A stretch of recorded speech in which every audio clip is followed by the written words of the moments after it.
Gabriel had known he was different long before he had a name for it. He knew it in second grade when the other boys picked superheroes, and he quietly traced gowns from an old bridal magazine he found in the art room. He knew it in seventh when his classmates joked about crushes and he laughed along, pretending to like girls he'd never looked at twice. By 15, he had a word for himself, gay. And he had learned exactly what that word meant in a town like his. Something you whispered, if you dared say it at all.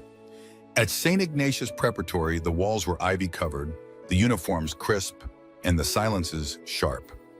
The kind of place that boasted diversity brochures but still made side comments about boys who wore eyeliner. Gabriel never wore eyeliner, but he did so. Late at night, he stitched designs into paper, then onto fabric scraps, dreaming of colors and textures that made him feel whole. He never showed anyone, except for one detail on one day when he thought maybe it would be okay to be seen. It was class photo day. Students lined up in pressed white shirts and stiff maroon ties. Gabriel wore his uniform too, with one difference. He'd embroidered a delicate silver pattern along his collar and cuffs, barely visible unless the light hit it just right. It was subtle, personal, something that made the shirt feel like his.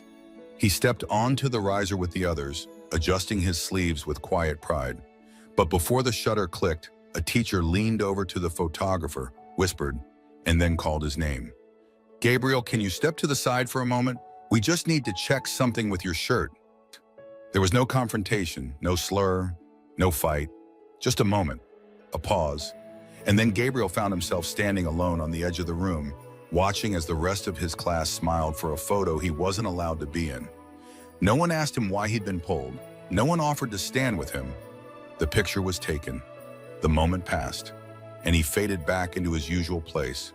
Quiet, invisible, tolerated, but not belonged. That night, lying on his bed, he stared at the collar he'd sewn so carefully. It still shimmered in the dorm light. He hadn't broken any rule, but somehow he'd still done something wrong. Because the world didn't need to say gay to push you aside. Sometimes it just said, "You're not photo material." Gabriel didn't cry at first. He just felt cold. Like he'd tried just once to show who he was, and the world had blinked, frowned, and told him to wait off to the side. Until his phone buzzed. A message from Toby, his only real friend at school. A photo attachment. It showed Gabriel standing apart from the others, alone on the edge of the frame, his embroidered shirt catching just a bit of light. Toby had written one line, "They didn't see you, but I did, and you look beautiful." If you've ever felt invisible just for being yourself, if you've ever been told you were too much to be in the frame, stay with us. Gabriel's story is just getting started. Like, share, and subscribe to Heart Stories, where every story is a fight to be seen and every heart matters. The Monday after the class photo, everything continued as if nothing had happened. The framed picture went up on the school's hallway wall, all neat rows and polished shoes, every face lit by soft flash. Gabriel wasn't in it. His name wasn't listed, not even an asterisk. It was as if he'd been absent or never enrolled at all. But Toby hadn't forgotten. He didn't say much during lunch. He rarely did when the cafeteria buzzed too loud with sports talk and hallway politics. But he slid his phone across the table. The image was still there. Gabriel, caught mid-blink in a beam of natural light, the embroidery on his collar shining like it belonged on a runway, not in a school hallway. "She said your shirt didn't match the uniform," Toby muttered, poking his mashed potatoes with the end of his fork. "But it's the first time I thought any of us looked like we had a soul in those things." Gabriel didn't answer. He couldn't, not because he didn't have the words, but because hearing that from someone who actually saw him left his throat too tight to speak. That night, Toby posted the picture online, not to embarrass the school or to stir drama. He did it quietly, anonymously, on a student-run LGBTQ+ thread he followed. With a simple caption, "He designed this, he was told to sit out. He deserves a stage." No tags, no names, no hashtags, just a photo and a sentence. But by morning, the post had been shared more than 200 times. By that afternoon, it was over 1,000. And by the time the dorm lights dimmed at curfew, someone unexpected had left a comment. Leo Lovarez, fashion photographer, queer icon, former student of St. Ignatius, at least according to an old alumni site Toby once stumbled on. His profile was verified, his words simple: "Send him to me. I'll make sure he's the star of the next story." Gabriel stared at the comment, blinking. It couldn't be real. Leo Livarez, whose work graced covers of indie fashion magazines and pride campaigns, had noticed him. Not the school, not the picture, him. At first, Gabriel wanted to pretend he hadn't seen it, to tuck the phone under his pillow and tell himself it was someone else's dream. But Toby wouldn't let that happen. The next morning, he skipped class, tracked down the student counselor, and said Gabriel needed time off. When asked for what, he replied, "Field research." The counselor didn't push. Maybe they were tired, maybe they didn't care, maybe somehow they understood. Toby handed Gabriel a bus schedule, a gift card for snacks, and the same battered denim backpack they'd passed between them for years. "If anyone deserves to be seen, it's you," he said. "Go let someone see you're right." That weekend, Gabriel boarded a Greyhound bound for the city. He'd never been outside the county lines alone. He clutched his sketchbook the entire ride, flipping through pages of half-finished ideas, thinking of all the things he'd never dared to make real. Until now, they had only been pencil dreams. But now, one of the world's most unapologetically queer artists had said, "I see you come through." The city station smelled like pretzels and diesel. The air buzzed with noise, the kind that made Gabriel want to shrink, until a figure appeared in the crowd, holding a small white sign with the name Gabriel scribbled in purple marker. Leo was taller than Gabriel expected, with soft eyes and a beanie pulled low. He didn't say welcome. He said, "You brought your work?" Gabriel nodded. Leo nodded back. They didn't take a cab. They walked 3 blocks past bookstores and brick walls until they reached a narrow door tucked between a plant shop and a record store. Upstairs, the studio looked nothing like a fashion house. It was cluttered with bolts of fabric, thrifted furniture, and dried paintbrushes leaning in jars. The light was golden. The windows were wide open. Leo handed Gabriel a hanger.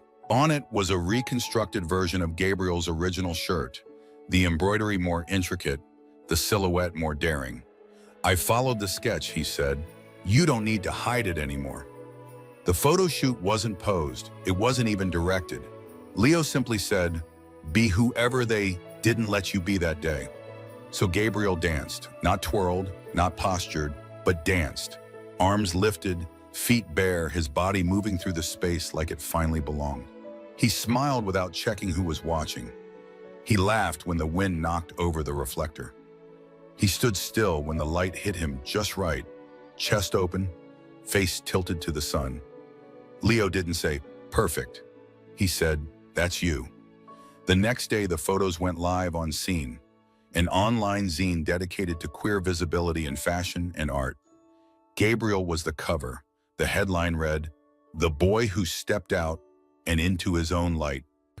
And for the first time in his life, Gabriel didn't feel like someone's afterthought. He felt like a beginning. When Gabriel walked through the school gates again, it wasn't in heels or makeup or anything loud. It was with the quiet gravity of someone who had already outgrown the place but returned because unfinished stories need closures, not doors slammed shut. He wore his usual jeans, a dark turtleneck, and the same coat he always wore, only now it didn't look like armor. It looked like choice. Word had spread, not just the scene cover, but the reposts, the comments, the whispers.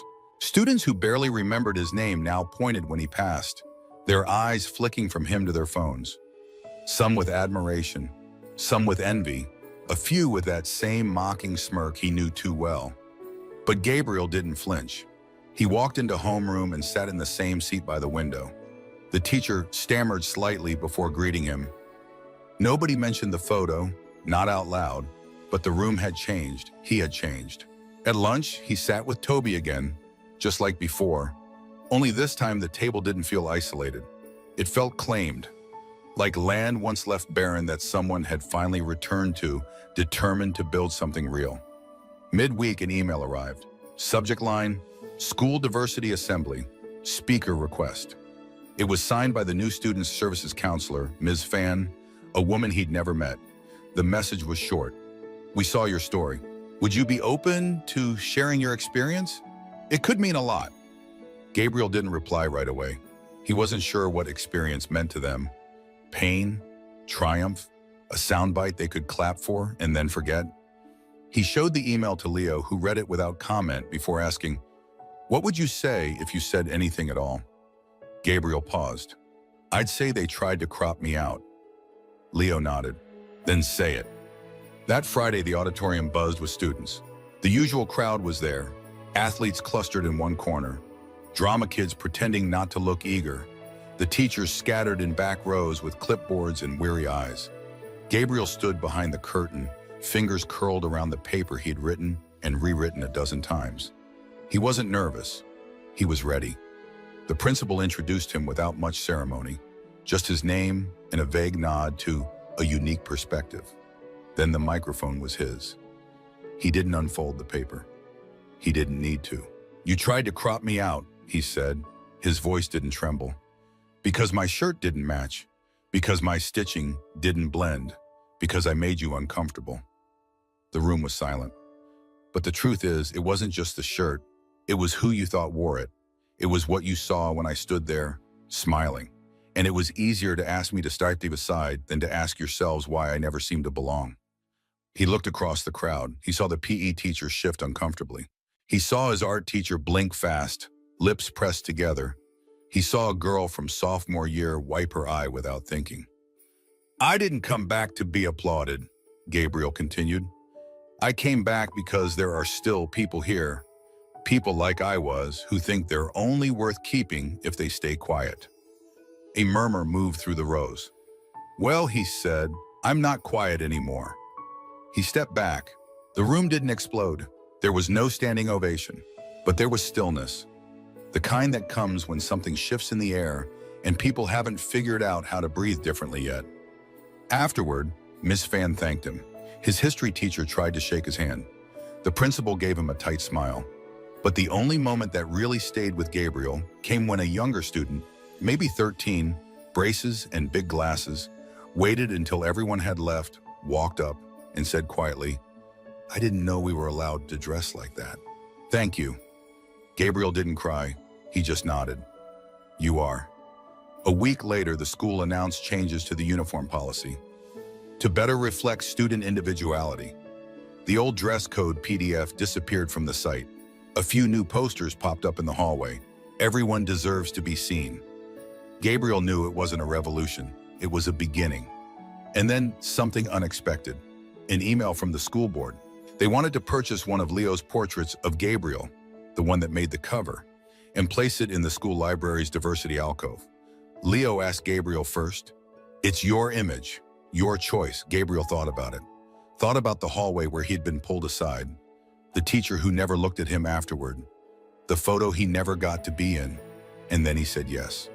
On the day it was unveiled, the library was quiet, no big ceremony. Just a small plaque beneath the frame. Gabriel Herrera, class of 2024, the boy who stepped out and into his own light. He stood in front of it for a long time, not for the praise, not for the legacy, but because this time nobody could move him out of frame. 1 year later, the boy who was once asked to step out of a photo now stood behind the camera, adjusting the lighting on a makeshift backdrop in a cramped downtown studio. It wasn't much. Some fabric Leo had picked up secondhand, a few lights salvaged from the back room of the scene office, and a playlist looping soft indie tracks. But it felt like home, a different kind of home, one Gabriel had helped build. He was no longer just a feature on a cover. He was a full-time intern with Scene magazine, shadowing editors, learning composition, studying the delicate alchemy of light and identity. But more than that, he had started something new. A portrait series called Uncropped, focused on photographing LGBTQ+ youth who, like him, had once been told they didn't belong in the frame. Each shoot began the same way. Gabriel would sit across from his subject, usually another teen or 20-something, and ask one question: "What's the moment they told you not to be seen?" The answers varied. A prom photo never printed, a family trip where someone was asked to wear different clothes, a school play, a locker room, a dinner table. Moments that lasted seconds but lingered for years. Gabriel didn't direct much. He didn't pose them too carefully. He just watched, waited. And when they started to let go of shame, of hiding, that's when he clicked the shutter. One afternoon, a familiar voice echoed through the studio door. "So, are you gonna make me look famous or what?" It was Toby, taller now, more confident, his hair bleached blonde on the ends like he'd tried something new and liked it. He had been avoiding the lens ever since he sent in that first photo of Gabriel, standing alone. "I prefer to stay behind the screen," he used to say. But today he showed up. Gabriel handed him a shirt he'd sewn himself, something bold and free. Toby raised an eyebrow.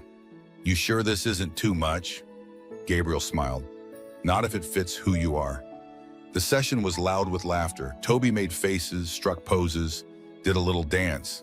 At one point, he stopped and looked straight into the lens. No smile, no pose, just him. And Gabriel clicked.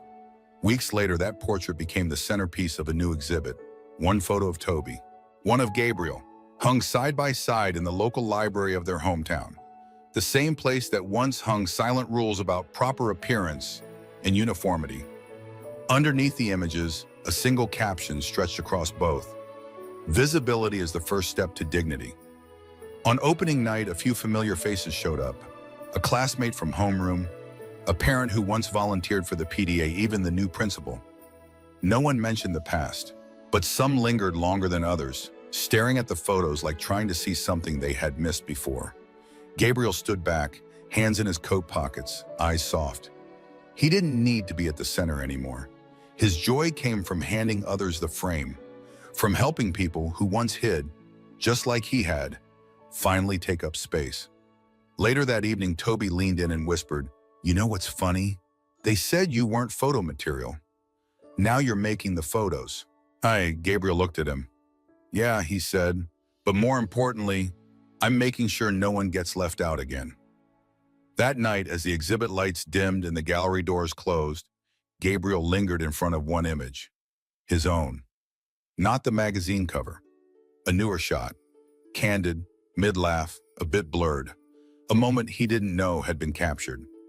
He stared at it for a long time, then smiled, because for the first time in his life, he saw someone who belonged, and he knew it was him.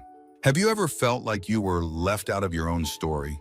What would it mean to step back in, not just for yourself, but for someone still waiting to be seen? Drop your story in the comments. You never know who you might be a light for. And if Gabriel's journey touched you, please like, share, and subscribe to Heart Stories. We're here to make sure no one gets cropped out again.